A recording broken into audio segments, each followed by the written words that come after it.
Hai teman-teman semuanya, perkenalkan nama saya Evelyn Wijaya dan saya akan menjadi yang pertama menjelaskan mengenai perbandingan standar akuntansi Indonesia dengan standar akuntansi Amerika mengenai aset tetap, properti, plant dan equipment, mengenai pengakuan dan pengukuran dalam hal perolehan aset tetap dengan purchase.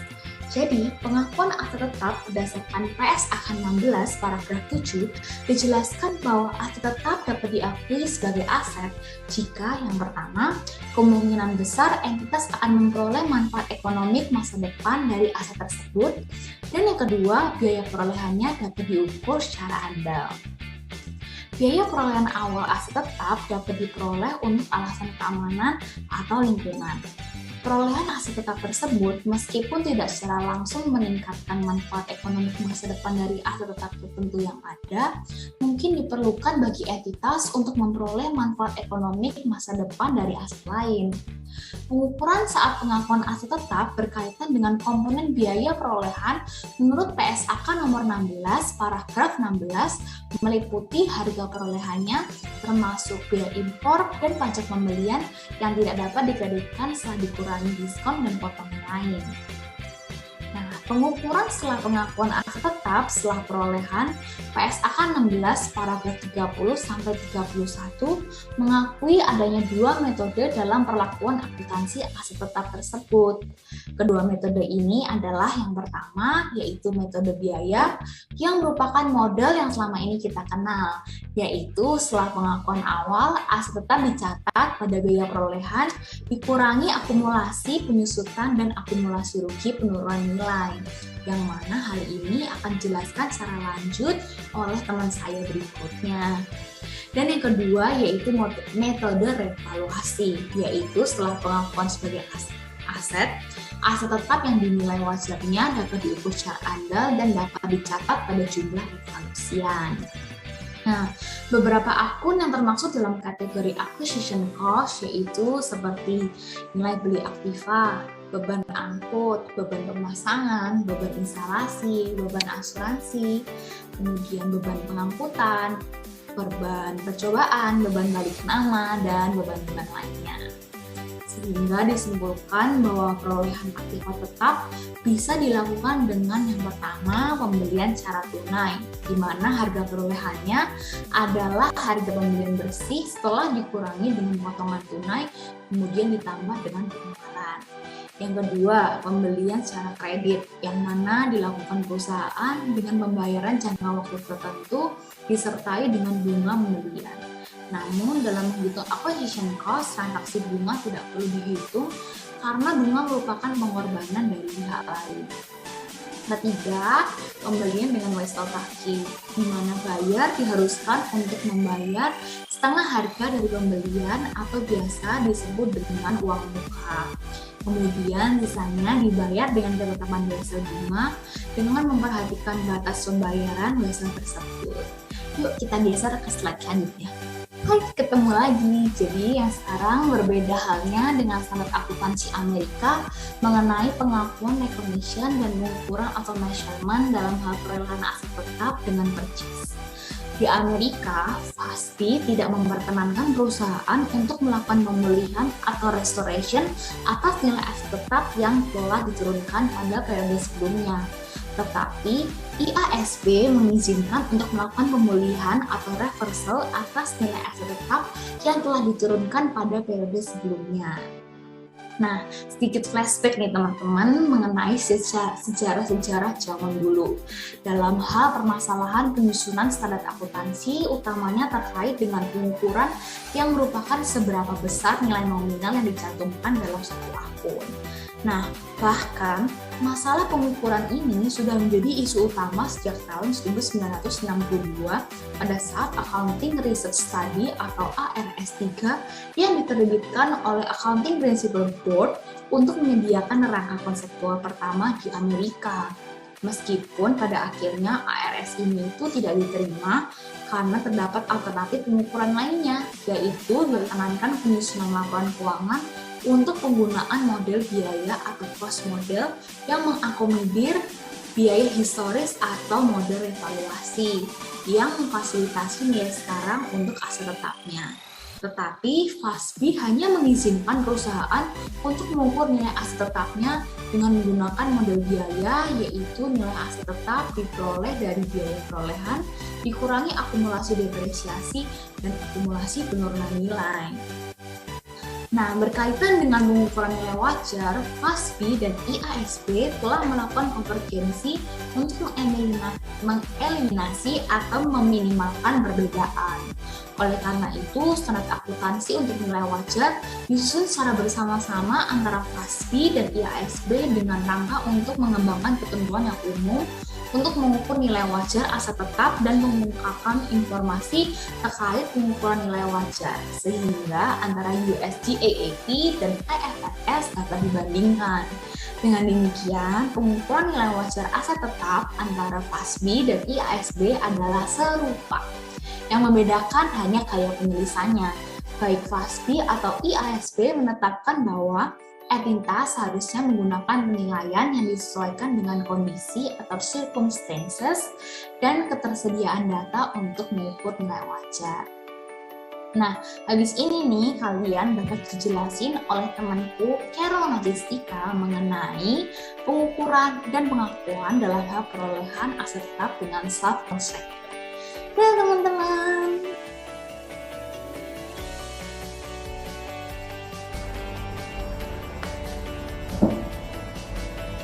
Thank you Evelyn buat penjelasannya mengenai pengakuan dan pengukuran dalam hal perolehan aset tetap dengan purchase. Hai teman-teman, kenalin nama aku Carol Majestika, biasa dipanggil Carol. Dan sekarang gantian nih, aku yang bakal jelasin tentang pengakuan dan pengukuran dalam hal perolehan aset tetap dengan self-constructure. Pertama-tama kita akan membahas tentang apa sih self-constructure aset itu. Nah, self-constructure asset itu adalah ketika perusahaan memilih untuk membuat atau memproduksi aset tetap untuk penggunaan masa depan mereka sendiri. Semua biaya yang terjadi dalam proses konstruksi atau manufaktur harus dikapitalisasi sebagai bagian dari aset tersebut. Contoh biaya termasuk bahan, tenaga kerja, biaya overhead, dan bunga pinjaman konstruksi atau bunga yang dapat dihemat jika uang perusahaan sendiri yang digunakan untuk konstruksi telah digunakan untuk melunasi hutang lainnya. Untuk aset yang dibangun atau dibuat sendiri atau dengan kata lain self-constructure asset, maka semua beban yang secara langsung berkaitan dengan proses konstruksi masuk ke dalam cost dari aset tersebut. Namun, ada masalah dalam penetapan fixed overhead dan capitalization of interest. Masalah dalam fixed overhead yang pertama, apakah fixed overhead harus dialokasikan? Dan yang kedua, jika iya, berapa fixed overhead yang harus dialokasikan? Bagaimana mengalokasikan overhead antara kegiatan konstruksi dengan produksi normal perusahaan tersebut? Sebenarnya untuk perbedaan antara Amerika dengan Indonesia itu tidak ada perbedaan yang cukup signifikan. Oke, saya akan menjelaskan pertama-tama. Seperti perusahaan manufaktur yang membuat produk dari bahan baku menjadi barang jadi, maka suatu perusahaan itu akan membuat atau mengkonstruksi sendiri asetnya, maka akan muncul yang namanya fixed overhead. Fixed overhead berarti jumlah biayanya akan tetap sama berapapun produk yang dihasilkan, yang berbeda hanyalah besarnya biaya yang dialokasikan sebagai biaya tiap produk. Jika pabrik beroperasi kurang dari kapasitas penuhnya dan sebagian fixed overhead dibebankan ke self-construction asset, maka pembebanannya akan menyebabkan peningkatan pada profit margin di produk lainnya selama periode konstruksi. Nah, untuk di Amerika sendiri ada 3 pendekatan untuk menyelesaikan masalah tersebut. Yang pertama, tidak mengalokasikan fixed overhead ke self-construction project. Yang kedua adalah hanya mengalokasikan incremental fixed overhead ke project. Dan yang ketiga adalah mengalokasikan fixed overhead ke project dengan dasar yang sama ketika mengalokasikannya ke produk lainnya dengan menggunakan cost driver. Untuk di Indonesia sendiri, pendekatan yang boleh dipilih dalam mengalokasikan biaya overhead pabrik diantaranya yang pertama, tidak mengalokasikan overhead pada biaya pembangunan. Yang kedua, mengalokasikan atas dasar produksi yang hilang. Dan yang ketiga, mengalokasikan sebagian overhead pada biaya pembangunan. Dan yang terakhir adalah aset tetap yang dibangun dengan dana dari pinjaman. Di Amerika, GAAP menegaskan bahwa self-construction asset harus mengkapitalisasi bunga yang dimodifikasi, kemudian dilanjutkan dengan konsistensi dengan nilai historikal. Nah, ada 3 hal nih yang perlu dipertimbangkan dalam kapitalisasi. Yang pertama ada kualifikasi aset, kedua adalah periode kapitalisasi, dan yang ketiga adalah jumlah untuk dikapitalisasi. Nah, ada kriteria untuk menetapkan apakah sebuah aset memenuhi syarat dalam kapitalisasi bunga, yaitu adalah aset tersebut belum siap untuk digunakan sesuai kegunaannya dan diperlukan aktivitas lain untuk mempersiapkannya. Aset yang memenuhi syarat atau qualified asset didefinisikan sebagai berikut. Yang pertama, aset yang dikonstruksi atau diproduksi untuk dipakai sendiri. Dan yang kedua adalah aset yang ditujukan untuk dijual atau lease yang dikonstruksi atau diproduksi sebagai proyek tersendiri. Setelah menentukan apakah layak untuk dikapitalisasi, masalah lainnya adalah berapa jumlah atau besarnya bunga yang dikapitalisasi tersebut. Eva SB mengatakan bahwa besarnya bunga yang dapat dikapitalisasi adalah sebesar bunga yang dapat dihindari jika tidak melakukan konstruksi aset. Ada 2 interest rate. Yang pertama, the weighted average rates of interest charged during the period. Dan yang kedua adalah the interest charged on a specific debt instrument issued to finance the project. Untuk di Indonesia sendiri, dalam situasi seperti ini, ada hal yang perlu diperhatikan, yaitu perlakuan biaya pinjaman selama pembangunan. Perhitungan biaya pinjaman saat pembangunan dalam mengakuisisi aset tetap boleh menggunakan beberapa cara alternatif. Yang pertama adalah tidak mengkapitalisasi biaya pinjaman selama pembangunan. Dan yang kedua, membebankan pembangunan dengan semua biaya dana yang digunakan, baik yang bisa diidentifikasi maupun yang tidak.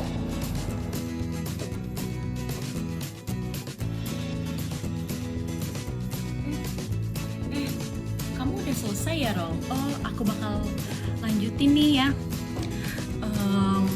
Nah, terima kasih Carol yang telah menjelaskan mengenai pengakuan dan pengukuran dalam hal perolehan aset tetap dengan self-constructed. Nah, saya itu bernama Maisela Angelica dan sekarang saya akan bergantian untuk menjelaskan tentang pengakuan dan pengukuran dalam hal penyusutan aset tetap. Penyusutan merupakan salah satu isu utama dalam aset tetap. Dan penyusutan ini itu merupakan metode alokasi yang sistematis untuk nilai aset tetap menjadi beban. Nah, penyusutan itu tidak menimbulkan penerimaan kas dan juga bebannya itu tidak menimbulkan pengeluaran kas nih. Penyusutan aset tetap dalam standar akuntansi Indonesia yaitu PSAK 16 memiliki kesamaan dengan IFRS karena Indonesia itu telah menganut IFRS sehingga ini membuat Indonesia menjadi principle base bukan rule base lagi. Nah, pengakuan akan penyusutan aset tetap berdasarkan PSAK atau IFRS itu di dalam PSAK 16 paragraf 49 menyebutkan bahwa beban penyusutan itu untuk setiap periode itu harus diakui dalam laba rugi kecuali jika beban tersebut dimasukkan dalam jumlah tercatat aset lainnya.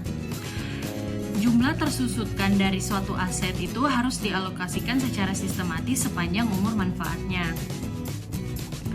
Dan di dalam PSAK 16 paragraf 53 menyatakan bahwa penyusutan diakui walaupun nilai wajar aset telah melebihi jumlah tercatatnya sepanjang nilai residu atau nilai sisanya aset itu tidak melebihi jumlah tercatatnya. Dan di sini perbaikan dan pemeliharaan aset itu tidak meniadakan keharusan untuk menyusutkan aset. Jadi, perbaikan dan pemeliharaan aset itu tetap harus dilakukan penyusutan aset. Paragraf PSAK 16 paragraf 56 menjelaskan bahwa penyusutan aset itu dimulai pada saat aset tersebut siap untuk digunakan. Dan juga misalnya pada saat aset tersebut berada pada lokasi dan kondisi yang diinginkan agar aset siap digunakan sesuai dengan intensi manajemen. Selanjutnya kita next slide. Hai, ketemu lagi nih sama aku, jangan bosen ya. Nah, di sini tuh aku bakal jelasin mengenai pengukuran penyusutan aset tetap. Menurut PSAK 16 paragraf 63, metode penyusutan itu terbagi menjadi 3 cara, yaitu pertama metode garis lurus atau straight line method, kedua metode saldo menurun atau diminishing balance method, ketiga metode unit produksi atau units of production method. Nah, metode garis lurus ini tuh menghasilkan jumlah beban penyusutan yang sama untuk setiap tahun selama umur manfaat aset jika nilai residunya itu tidak berubah. Nah, yang kedua metode saldo menurun, diminishing balance method, ini menghasilkan pembebanan yang menurun selama umur manfaat aset. Metode saldo menurun ini diaplikasikan dalam 2 tahap, yaitu tahap pertama menentukan presentase garis lurus menggunakan umur manfaat yang diharapkan. Tahap kedua menentukan saldo menurun dengan mengalihkan tarif garis lurus dari tahap 1 dengan dasar penyusutan atau nilai buku aset. Yang ketiga, metode unit produksi atau units of production method. Ini menghasilkan jumlah beban penyusutan yang sama untuk setiap unit yang diproduksi atau setiap unit kapasitas yang digunakan oleh aset. Tergantung dengan asetnya, metode unit produksi ini tuh dapat dijalankan dalam misalkan jam, mil, kilometer, atau jumlah kuantitas produksi, dan lain-lain. Metode unit produksi ini tuh diaplikasikan dalam 2 tahap, yaitu tahap pertama melakukan penyusutan per unit, tahap kedua menghitung beban penyusutan. Nah, jadi mengenai metode penyusutan ini hanya ini saja. Tapi jangan berhenti sampai sini ya, soalnya masih ada next slide. Nah, selanjutnya saya akan menjelaskan mengenai penyusutan ini dalam standar akuntansi Amerika nih. Nah, di dalam USGAAP atau standar akuntansi Amerika, penyusutan komponen itu diperbolehkan tetapi tidak sering digunakan. Namun di dalam IFRS, yaitu dalam IAS nomor 16, pendekatan komponen ini dibutuhkan untuk melakukan penyusutan. Di bawah pendekatan komponen ini, setiap komponen yang memiliki manfaat ekonomi yang berbeda atau pola penyusutan yang berbeda akan dicatat secara terpisah untuk tujuan penyusutan dan akuntansi agar pengeluaran berikutnya yang termasuk penggantian dan pembaharuan. Nah, jadi tuh di dalam IFRS ini penyusutan komponen atau pendekatan komponen itu diperlukan ketika umur komponen berbeda atau memiliki pola penyusutan yang berbeda. Nah, itu merupakan poin yang pertama nih. Poin yang kedua, ketiga metode yang digunakan yaitu yang telah disebutkan tadi, harus mencerminkan atau menunjukkan bahwa muatan periodik itu harus dialokasikan secara sistematis atas masa manfaat aset, dan metode penyusutan yang dipilih itu harus mencerminkan pola yang paling sesuai dengan masa manfaat ekonomi yang dikonsumsi nih. Namun, berbeda halnya untuk standar akuntansi Amerika, yaitu US GAAP, yang dimana itu metode penyusutan yang dipilih itu hanya perlu menjadi sistematis dan rasional. Poin ketiga, IASB atau merupakan pembuat IAS telah mengklarifikasi bahwa penggunaan metode berbasis pendapatan untuk menghitung penyusutan aset tidak tepat karena pendapatan yang dihasilkan itu tidak mencakup penggunaan aset umumnya, malah mencerminkan faktor selain konsumsi manfaat ekonomi yang terkandung dalam aset. Nah, contohnya itu misalkan perlakuan tanah nih. Perlakuan tanah baik di dalam GAAP atau IFRS itu tidak disusutkan. Tapi di dalam GAAP biaya pembongkaran bangunan yang ada, pembersihan dan perataan tanah atau biaya serupa lainnya itu ditambahkan ke nilai tanah dan tidak disusutkan. Sedangkan IFRS itu tidak memuat ketentuan seperti itu. Nah, perbaikan tanah membuat masa manfaat itu bertambah sehingga menambah fungsionalitas tanah. Oleh karena itu, perbaikan tanah itu harus dibukukan dalam akun aset yang terpisah dan disusutkan juga berdasarkan peraturannya. Dan ini merupakan menurut IFRS. Poin keempat, jika dilakukan perbaikan, pembaharuan atau penggantian akan suatu aset, maka yang terjadi adalah metode penyusutan dalam IFRS itu dapat diubah untuk mencerminkan pola manfaat ekonomi yang baru atau manfaat ekonomi yang baru. Namun di dalam US GAAP, perubahan metode penyusutan ini hanya diperbolehkan dalam keadaan yang tidak biasa. Dan sekian, terima kasih dari penjelasan saya. Kayaknya aku nggak ada yang lupa deh. Nah, selanjutnya nih bakal dijelasin sama teman saya nih. Dadah! Thank you Michelle atas penjelasannya mengenai penurunan aset tetap. Sekarang saya akan menjelaskan mengenai capital expenditure di pengakuan dan pengukuran. Kita akan lihat dari dua sisi. Sisi yang pertama adalah melalui PSAK Indonesia, dan sisi yang kedua adalah melalui GAAP Amerika. Tapi sebelum itu, kita harus tahu dulu apa itu pengertiannya capital expenditure. Expenditure itu kan sebenarnya seperti pengeluaran gitu kan. Jadi intinya adalah aset-aset yang kita beli, rata-rata sih aset tetap yang kita beli di dalam perusahaan, biaya-biaya untuk mendapatkan aset itu dan untuk mempertahankan aset itu, kapasitas produktivitas aset tetap, dan efisiensi operasional, dan juga cara memperpanjang si aset tetap ini tuh kayak gimana, itulah capital expenditure. Untuk pengakuan CAPEX atau capital expenditure di Indonesia menggunakan PSAK, ada 3 hal yang harus diperhatikan. Yang pertama adalah minimal masa tahun harus minimal tuh 1 tahun. Namanya juga aset tetap kan. Kalau aset non tetap baru di bawah 1 tahun. Seperti gedung, equipment, peralatan, dan lain-lain sebagainya. Terus yang kedua, pengeluaran aset tetap menjadi biaya. Pengeluaran aset tetap menjadi biaya.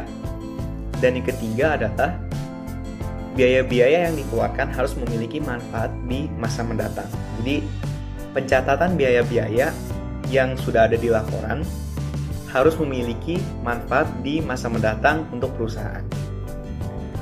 Pengakuan CAPEX dalam dalam GAAP atau Amerika itu sama, yaitu intinya harus memiliki masa manfaat paling minimal 1 tahun dan beban harus diperlihatkan secara rinci.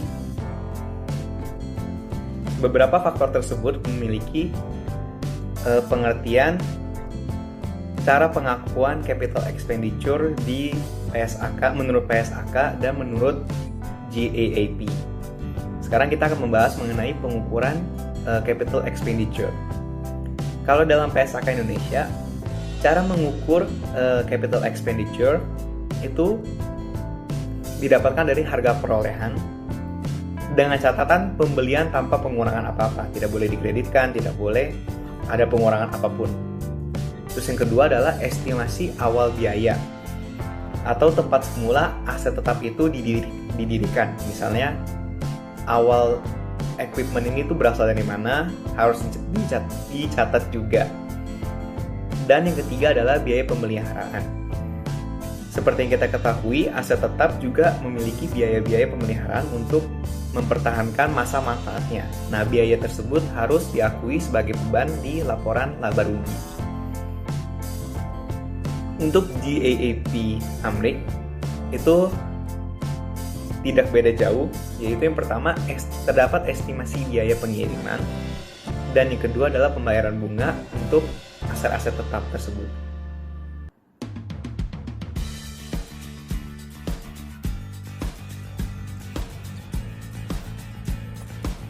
Halo gengs, wih keren-keren banget ya tadi penjelasan dari Davi dan teman-teman sebelumnya.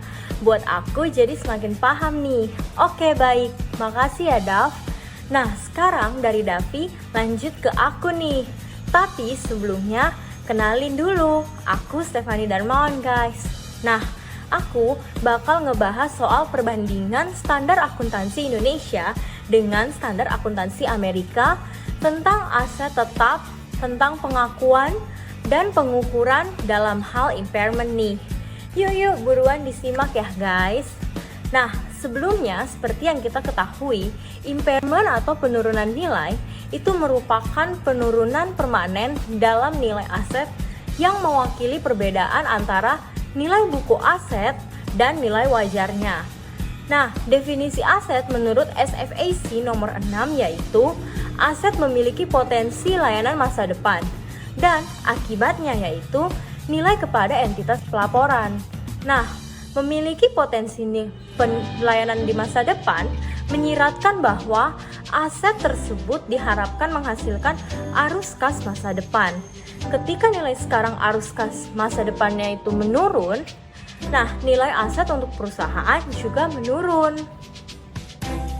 Nah, selanjutnya nih guys, prinsip-prinsip dasar akuntansi aset tetap itu sebagai berikut. Yang pertama, akuntansi perolehan aset tetap. Yang kedua, akuntansi alokasi kos aset tetap ke masing-masing periode akuntansi yang menikmati jasa aset tetap.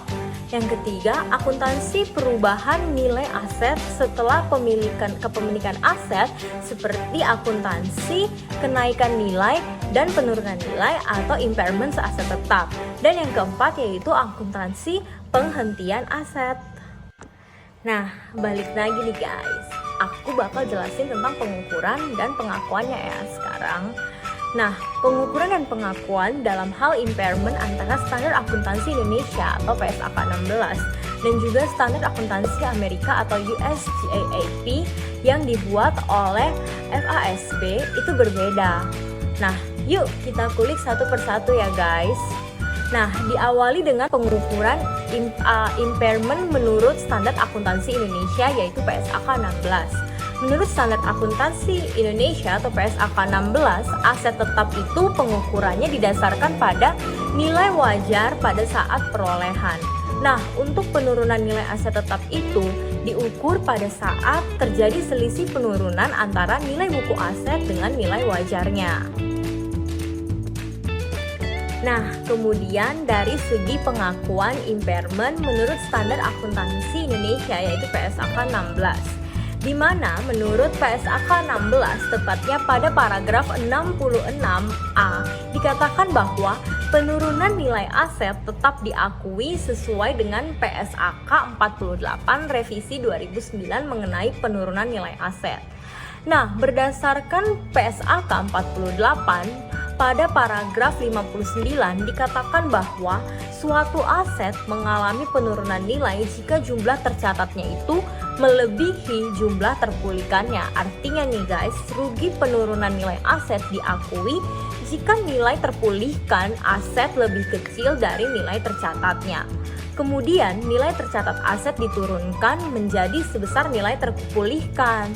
Kemudian kenaikan atau penurunan akibat revaluasi itu juga dapat diakui di laba bersih atau net income ataupun laba komprehensif lainnya atau other comprehensive income yang ditentukan oleh revaluasi awal nih guys. Revaluasi awal menghasilkan penurunan nilai atau downward revaluation, maka kerugian ini dilaporkan di laba bersih.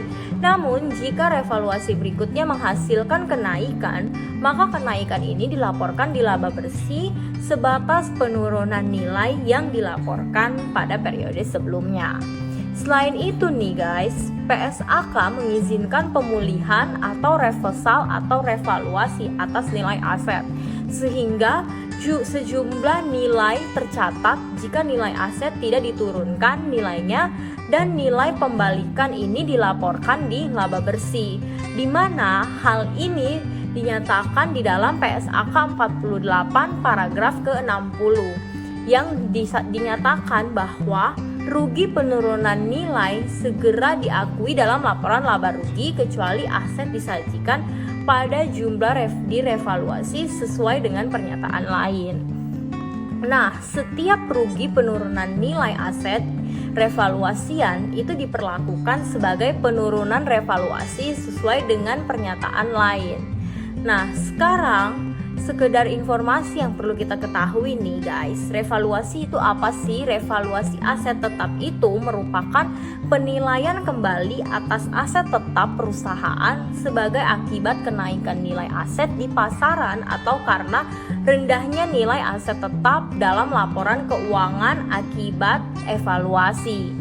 Serta di dalam PSAK 48 nih pas paragraf ke-61 dinyatakan bahwa rugi penurunan nilai aset yang tidak direvaluasi diakui dalam pendapatan komprehensif lain. Namun demikian, sepanjang kerugian penurunan nilai tidak melebihi jumlah surplus revaluasi untuk aset yang sama tentunya.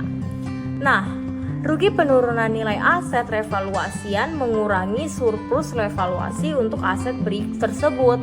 Nah, di paragraf 62 itu dikatakan bahwa ketika jumlah estimasi rugi penurunan nilai aset itu lebih besar daripada nilai tercatat aset yang terkait, entitas hanya mengakui liabilitasnya saja. Nah, jika dan hanya jika hal ini disyaratkan oleh pernyataan lain.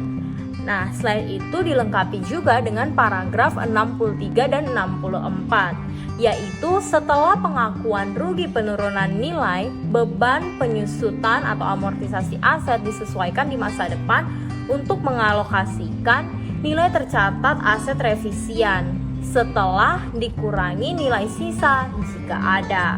Nah, secara sistematis selama sisa masa manfaatnya ini, jika rugi penurunan nilai diakui, semua aset atau liabilitas pajak tanggungan yang terkait ditentukan sesuai dengan PSAK 46 dengan membandingkan nilai tercatat aset revisian dengan nilai dasar pajaknya. Dan juga pada PSAK 48 tepatnya di dalam paragraf 66 itu dikatakan jika terdapat indikasi bahwa suatu aset itu turun nilainya, jumlah terpulihkan diestimasi untuk aset individual. Jika tidak mungkin untuk mengestimasi jumlah terpulihkan aset individual, entitas menentukan nilai terpulihkan dari unit penghasilan kas yang mana aset tercakup, yaitu aset dari unit penghasilan kas.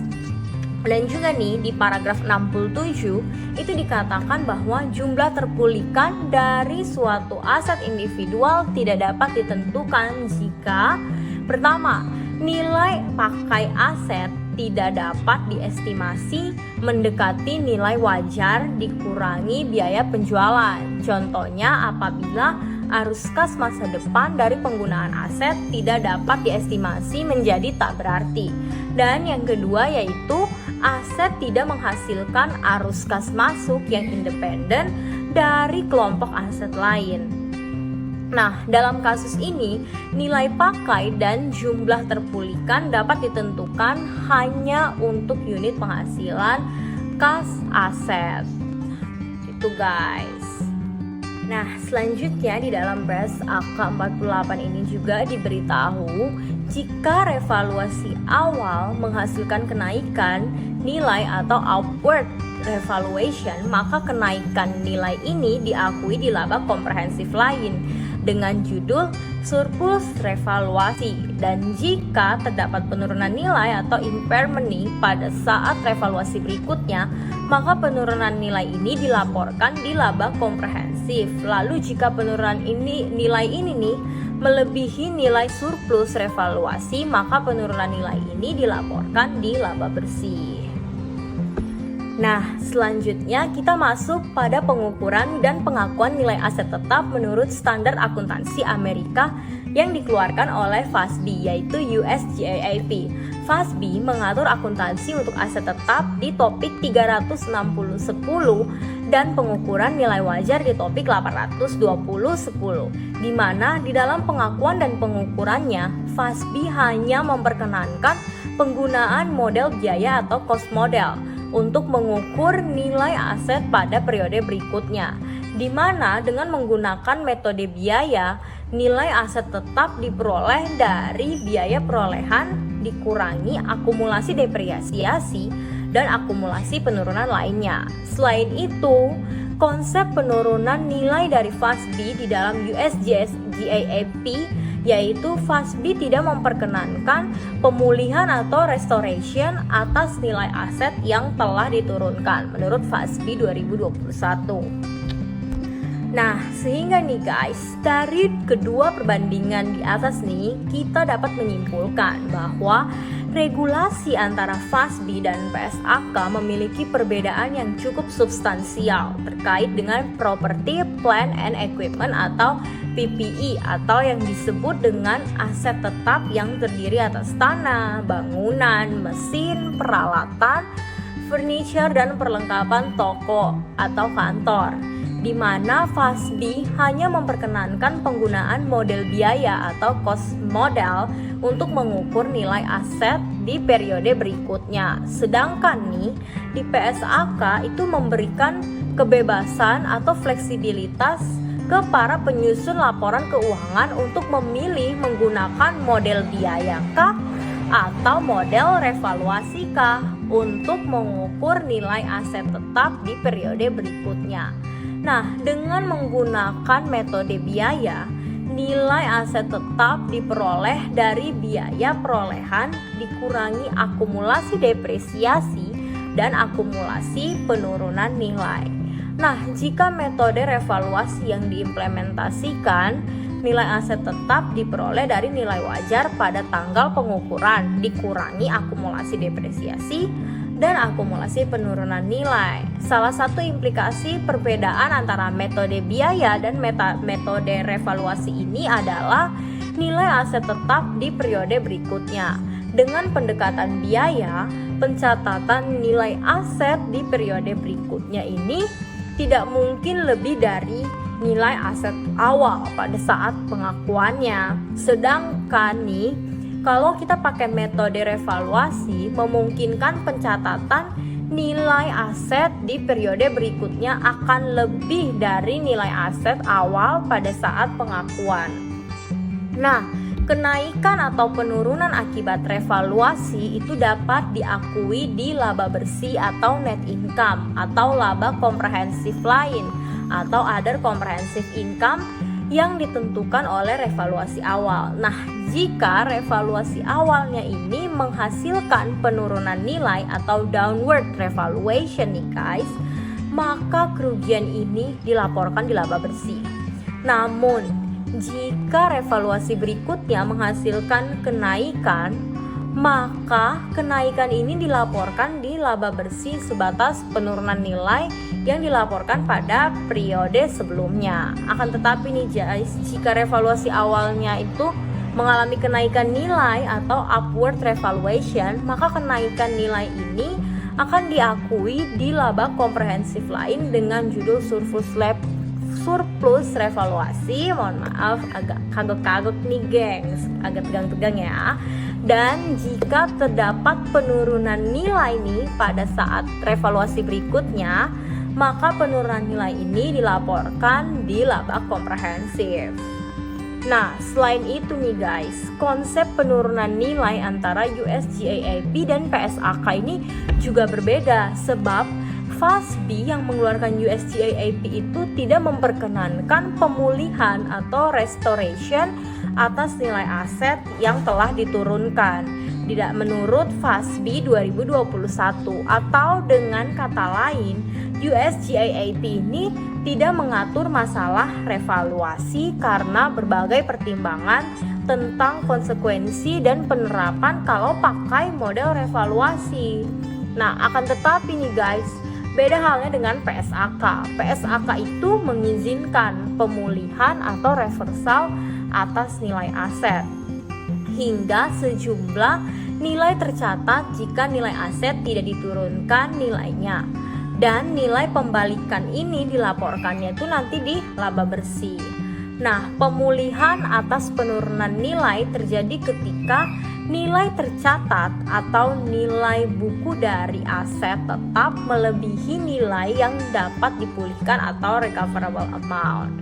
Nah, di dalam standar akuntansi yang mengacu ke Amerika atau US GAAP, akuntansi untuk aset tetap itu relatif tidak menimbulkan banyak masalah karena standar akuntansi aset tetap berdasarkan US GAAP ini menggunakan basis cost historis nih. Sedangkan PSAK itu tidak menggunakan basis cost historis. Mengingat basis cost historis itu berimplikasi pada penyajian laporan keuangan yang dipandang hasilnya itu bakal kurang relevan dengan kebutuhan nyata pengguna informasi laporan keuangan karena tidak mampu menggambarkan nilai real aset tetap yang disajikan di dalam laporan keuangan. Gitu guys. Nah, selanjutnya temen aku nih, Carol, yang akan menjelaskan kepada kita semua nih mengenai isu akuntansi yang sedang kritis mengenai aset tetap menurut kelompok kami nih akhir-akhir ini. Yuk, Carol, buruan, capcus. Bye-bye guys.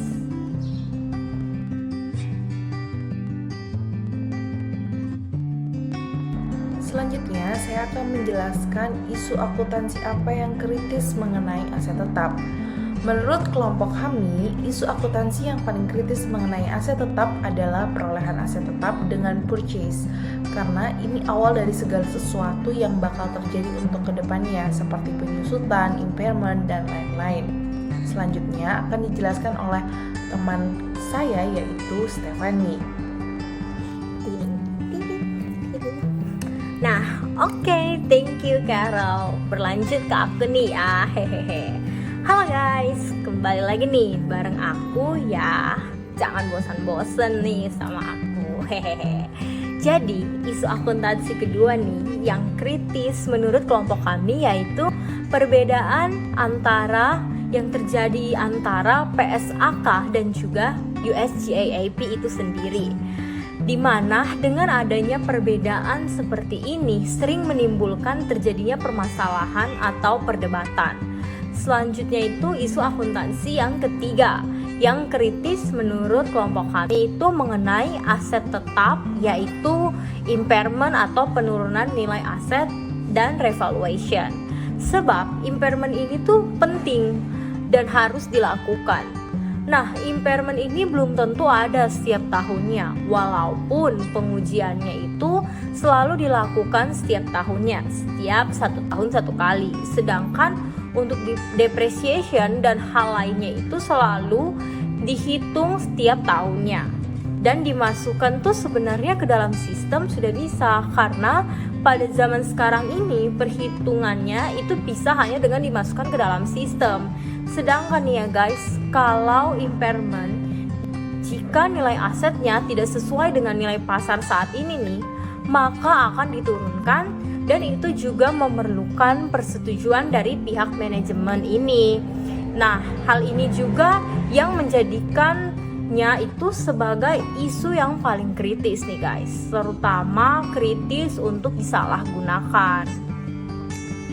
Tarik nafas dulu guys. Nah, sekian nih guys dari kelompok kami yang sudah memaparkan dari rumah masing-masing guys, karena kondisi pandemi seperti ini. Semoga apa yang kelompok kami paparkan, saya dan teman-teman saya paparkan, bisa berguna nih dan bermanfaat informasinya untuk menambah ilmu buat kita semua nih, baik saya dan teman-teman saya yang menjelaskan maupun bagi teman-teman dan Miss Golida yang mendengarkan. Sekian dari kelompok kami, terima kasih, dadah.